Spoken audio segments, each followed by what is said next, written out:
Welcome to the Future of Field Service podcast. I'm your host, Sarah Nicastro. On today's podcast, we're going to be sharing with you a session that was recorded at our Future of Field Service live tour stop in Paris. Paris was the first city on the live tour. And this is one of the sessions that we recorded that was presented live at the event. This session features Jean Claude Jobard, who is the Vice President of EMEA for Marmon Link at Marmon Foodservice Technologies. Jean Claude is sharing his views on what the future of field service will look like in 2025. So we talk about some of the trends that he sees coming along, how those things will impact business and how organizations should be preparing today.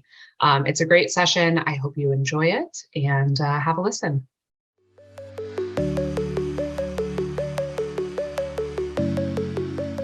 Great. So Jean-Claude, tell everyone a little bit about yourself and your role and your journey, and then we'll get into our topic. Okay, so background is mechanical engineering. I've been working in the packaging industry for 35 years. Food packaging, cans initially, and then I moved to Tetra Pak and to Sidel. And over these 35 years, I spent more than 25 years developing service business and organization, different places of the world, in France, then Czech Republic, or East Europe, South Africa, Italy, and then China, and back to France. And I said the first time we discussed with Sarah is service is what makes my heart beat.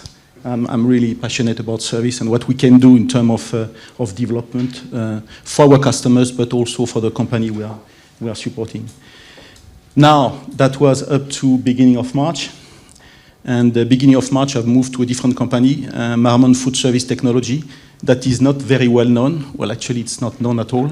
It's part of Marmon Group, which is a large corporation from US. And the Marmon Foodservice Technology job is to manufacture premium commercial equipment for food and beverage. To be clear, if you go for lunch or dinner outside, most probably there will be an equipment for Marmon to prepare your food or your beverage. Whether it is fast food, a canteen or an institution or a 3-star restaurant, we are providing equipment for these guys. And my job is to develop service for Europe, Middle East, and Africa for Marmon Foodservice Technology. Okay, great. So we heard Rule's story, and we talked a little bit about managing the needs of today's business while also thinking a bit down the road, right? And we also talked a bit about how Munters was able to react adeptly to COVID with remote service and how that sets the stage going forward. When you and I first connected, Jean-Claude, you said something that I really liked. So you said, COVID has forced companies to change, but for some, it's action-reaction. For others, it's become embedded. So explain what you mean by that. Yeah, so probably I will start with a story. In my previous company, in 2017, there was a big show for the beverage industry in Munich, Drink Tech, maybe some of you know. And we presented a remote video assistance with glasses, the old technology. That was fantastic, big show. That was 2017. Now between September 2017 and March 2020, what happened? Nothing.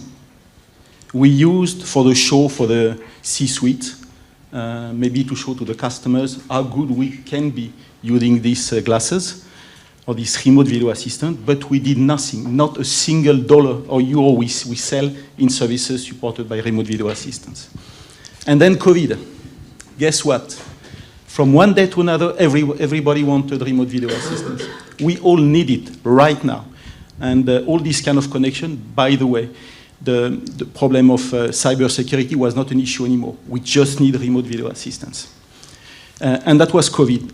A reality that in some countries where traveling was really impossible, and that was mainly Africa and Asia, we have been developing a lot of services through remote video assistance. Surprisingly enough, was not too much about troubleshooting, but that was for other kind of services, supporting installation and commissioning, upgrades, supporting volume change. This is how we support our customer during that time. And that was mainly in this region. In some other region, as FSCs, our FSCs were still able to travel, actually, we didn't use it so much. Now, we can travel again, and what's happening? The use of remote video assistance is going down. I want to see a technician, that's what some customers are telling us, but our sales force, our management, is not offering remote video assistance. And then we are back to normal. So what I meant with action-reaction, this is what happened with many companies. There is an issue, we react. And then back to normal, we are back to normal. While companies have been implementing remote solutions far before, and some companies have really embedded this change in the way they are delivering service. Now, and there is a link with the previous interview, I believe, is we are not selling technology, we are not selling digital, but we should not, but actually this is what we try to do. The way we work today is our digital team telling us, you know what, this is what we have developed, now you go and sell it. But this is not service. So what we want to sell is services supported by digital technology. I used to say digitally enhanced services. This is where we really bring value to customers, not selling RVA. RVA as such is nothing. It's just a tool to deliver better service to our customers. Yeah. So, going back to the storylines that I put up at the beginning, resilience was the first. And I think that, this idea of, sure, the circumstances of the last couple years were things that we had never imagined. So just surviving it is one level of resistance or resilience. But I think the companies that have done the best have realized not only that they need to embed certain changes in their business, but embed change itself into their business, right? So they're adopting a mindset that is different than before, which is we can't just think short-term, quarter to quarter. Yes, we need to meet the needs of today's business, but we need to be taking a longer view. We need to think about what the business of next year, 5 years will look like, and we need to be making change a part of the company culture.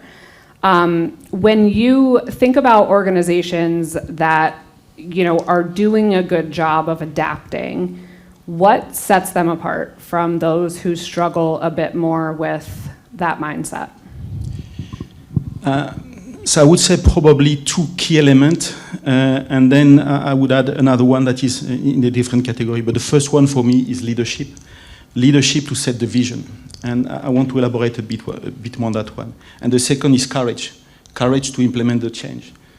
Because it can be a bit rock and roll, and it's not continuous improvement. It's really a change. We will not work the same way than we did in the past. Setting the vision, we had a discussion with Bernard actually quite some time ago about setting the vision, and I said, but you know what, setting the vision, how can I imagine? You don't know what you don't know. So this is why I believe these kind of events are very interesting, because some companies are far ahead in terms of service development. And if in your company you want to develop a service vision, you need to talk to other people that are far above of what you do. So leadership, this is about setting the vision. And you need benchmarking. You need to talk to people to see what can be done. And then you do your own objective, your own vision for your company. Courage, because what we will do tomorrow is not what we do today. And there are a lot of resistances. The resistances of using digital tools. I'm going to lose my job. Some FSCs are telling us I'm going to lose my job. Or if they don't lose their job, but I will stop traveling. And traveling is 30% of my revenues. What will happen to me? So, and then there are people at management level who do not believe that these kind of changes of remote tools can bring additional value to the service. So this is really courage in making this change happen, selling it to the customers, by the way. And there is a third point that I thought about is product management. As an equipment manufacturer, we are fantastic in product management for equipment. I would say the digital teams are usually extremely good as well as packaging the product, the development. From service perspective, what is it that we want to sell? What is it that our customer needs? We really need to be much, much stronger in terms of product management to respond customer requests today and tomorrow. Mm-hmm. Yeah, I think the leadership point is so important because oftentimes the top level leadership, not oftentimes, but sometimes they are the deepest rooted in the legacy. And that is where I see people struggle.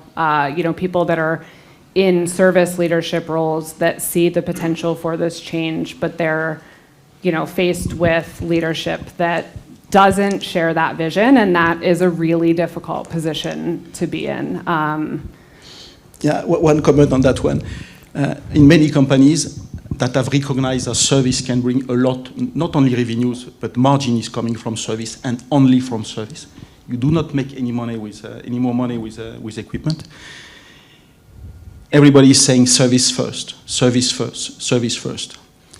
Now, over the last 2 years, in a previous company, on a quarterly basis, you have the presentation of results and then a few presentations from other people. There was not one single presentation from service. We never listened to a field service engineers, not for a sales guy selling services. So this is where management needs to walk the talk. If service is first, service is first. But at the end of the day, when you sell equipment, you talk about steel, about stainless steel, about technology, not so much about service. So we really need to develop this part, really walking the talk. Mm-hmm. That's why I said earlier, it's a significant identity change, right? And so there has to be a willingness to change, but then there's all these layers of the business that identity is a part of that you have to start reflecting upon and changing. Okay, so Jean Claude, we're going to talk about some of your I won't say predictions, but areas of focus for service organizations in the coming years. So we have 4. The first is speed of reaction. Yeah, well, actually all these thinking process started with a discussion with one of my colleagues and saying, well, we know how we deliver field service today. It's what it is. It's not fantastic, but how will it look like in the coming years? What are the customer needs? And then the first one is speed of reaction. Years back, 25 years back, one of my FSC told me, that was great. I could really learn on the job, the equipment. I got expert learning by myself, learning by failing at customer. Because at that time, if you took a bit more time sorting an issue at customer, that was okay. Now, when it's summer season, when you have a beer production line that is stopped, you cannot wait one day. It has to start back now. So speed of reaction is an essence, absolutely. This is a clear need. And this is where we link to remote support. Because in our business, there is no way you can have all the right resources at the right place at the right time. It's just not possible. We are covering the world, 500 technicians, it doesn't work like that. I'm talking that's my previous job, not the new one, which is coming with other challenges. So it's not possible. But mixing probably remote support and local resources that can be your own resources or resource from an agent, from another supplier, one not from another manufacturer, you can probably imagine hybrid solution that will bring a lot of value and will help you to support very, very quickly, to have good time for reaction. Yeah. I think so. You're talking very specifically about speed of reaction in service. I think the other aspect of this, though, is speed of reaction as an organization to demand, right? So if we are in these cycles of, I don't want to say product development because we're talking more about service, but development of new offerings, new value propositions, those can't take years, right? Because the needs of the customer evolve and we need to become more agile at meeting those needs and pivoting to meet different needs, et cetera. So speed of reaction is one. The second is cost pressures. Yeah. Well, cost pressure, I guess it's a surprise for no one. I mean, customers are looking for cheapest option. And when you charge 1,000 euro for 1 day of FSC, you better bring value. Otherwise, they will never call you back. So for sure, they will want to reduce cost, as well as we, as a service supplier, we want to reduce cost. Now, if you think about our business model as it was, a customer is requesting a FSC, so time of reaction. I mean, it will not leave today anyway. Probably will leave only on Monday. Monday will be traveling, and then you will start working at customer. Tuesday, Wednesday, Thursday, and maybe and the Friday will be traveling again. So the customer is paying 1 day traveling, which is not bringing any value. So we have to find ways to do that. And again, we will still need people to work on machine with spanners, with screwdrivers. There is no doubt about that. But maybe if we can, again, combine local resources, average skills with high skills on the back office, using a remote solution, I really believe we can have a winning solution to serve customer better and quicker and cheaper.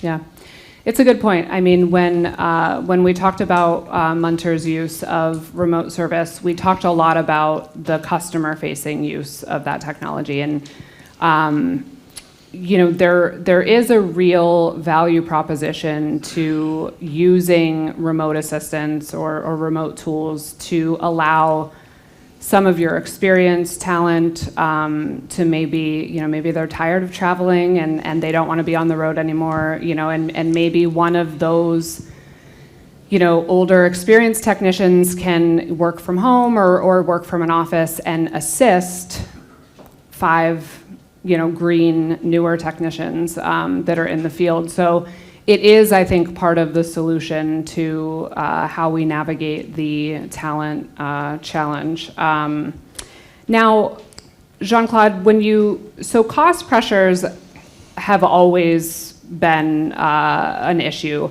What do you think will change between now and 2025? Well, for me, there are 2 elements. One, we touch in the previous discussion, that's field service engineers availability.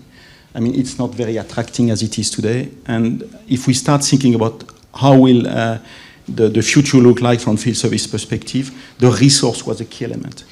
And from resource perspective, we say, if you hire a new FSC today, our experience is after 6 to 8 years, either it will be FSC forever, or it will move to a different position. This is kind of trigger. But we need people that will stay, we need people with experience. And you know what, with all these digital tools, for the guys that is out of university, working with computer, with screen, with smart glasses, that's his life. So what if we could support customer remotely with all the tools we have today? I'm talking about this technology, but you can measure performance, you can monitor performance remotely, you can monitor energy consumption, you can monitor predictive or condition-based alert. So there is a lot you can do with the screens and the guy in the office. That will drive intervention to customers. So we believe if we really embed this technology in our way of working, that will be a way to attract new talent. Different profile than in the past, but new talent for sure. Mm-hmm. So that, go ahead. Yes, but you said also that frontline will be less skilled and our client, and one doing nice distance remote facilities would be more skilled. What about the attractiveness of our frontline people, which is again at stake? And it's what we need to, because yes, they will play more with digital things, they will, but at the end of the day, and coming back to what Jean said at first, that they are old, they will leave us with all their things in the brain. We need to keep them as much as possible frontline, and more with the offline and all the sophisticated, the complex things that we are grateful to get. Don't take me wrong, it's great, because fixing time is down, is enough. How do we make them? Yeah, I think one of the difficulty for FSCs is also the traveling. if you have people traveling from Monday to Friday every single week, you know, after 20 years that more than 50% got divorced. They have difficult life, but they will never change the work. This is what they like to do. And yes, it's difficult to find people. Now, if you look at proximity, at any kind of place in the world, if you look at all the industries, there are probably many different companies, many different businesses that need the same type of skills. So what if we share resources? Visualization. Exactly. Either through field service engineers suppliers, there are big companies supplying field service engineers, but why not sharing resources with other companies? Because some basic stuff, mechanical stuff, guys can work on many, many equipment. Electrical as well. Automation is another story. This is why we need the back end. But for basic maintenance, I'm pretty sure we can develop this model. I think, you know, depending on the business too, there's almost a segmentation that needs to happen with the work, right? The customer-facing work, because we're talking about shared resources that can do the technical aspect of the job. But when you look at the other part that we've discussed, which is more of the trusted advisor role, that's almost a different path of how to leverage the talent you have and what the relationship with the customer looks like, right?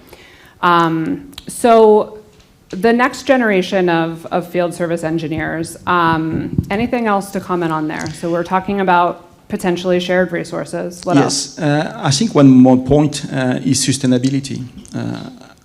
Actually, didn't came to my mind naturally, but then discussing with one of our field service engineers, external supplier, he said, you know what, customers start to talk about zero emission field service.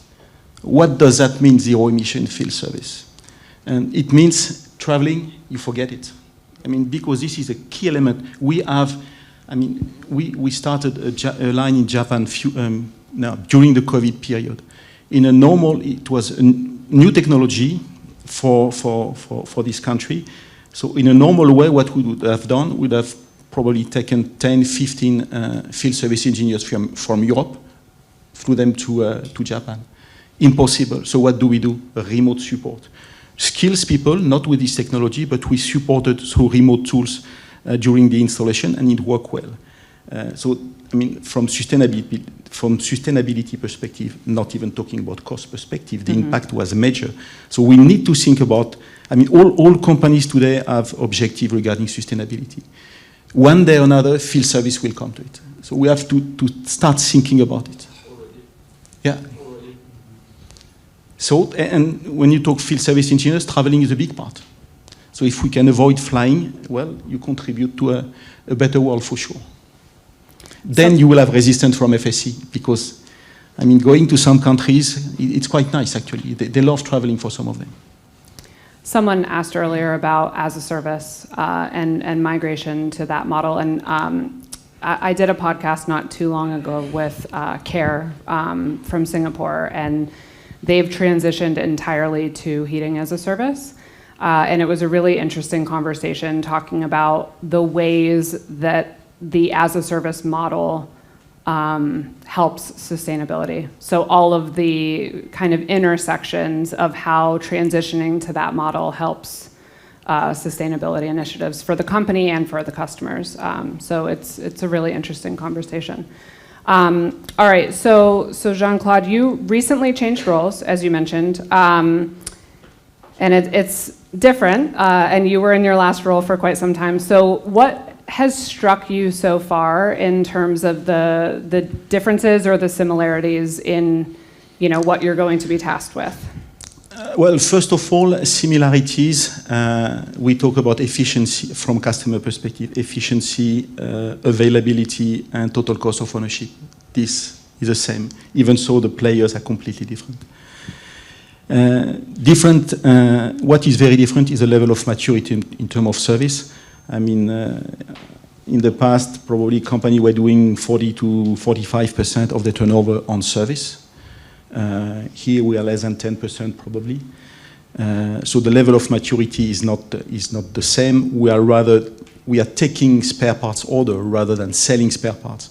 I'm not saying it's good to sell spare parts, by the way, but we are taking order rather than selling. And then the complexity is different because I move suddenly from servicing multi-million euros packaging line to equipment that cost between 5 to 25,000 euros. So you can imagine even a 10,000 euro equipment, there is no way you will sell 1 hour of technician for 1,000 euro. That doesn't exist. We are out of market. So you have to find other ways to do that. And then the install base is not the same. On one side, you have an install base that is pretty much monitored well. You know where are your equipment, you know your customers.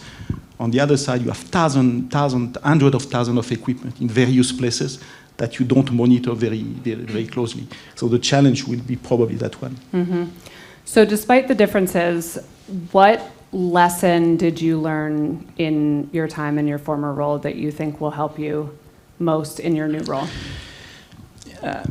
A few years back, one of the supply chain head of the company I worked for told us during company meeting, efficiency has no limit. And I strongly believe this is applying to service as well. Service has no limit. And when you see the different level of maturity from one company to another, and even the one that are on top today, it's not the end, it's only the beginning. So there is so much we can do. And it's of course about making money. This is what we're paid for, but this is also about delivering service to our customers. So if you listen to your customer properly, you really embed in your development what they need. There is no limit. There is no limit, definitely. I like that a lot. All right. I hope you enjoyed today's session from the Paris event with Jean Claude.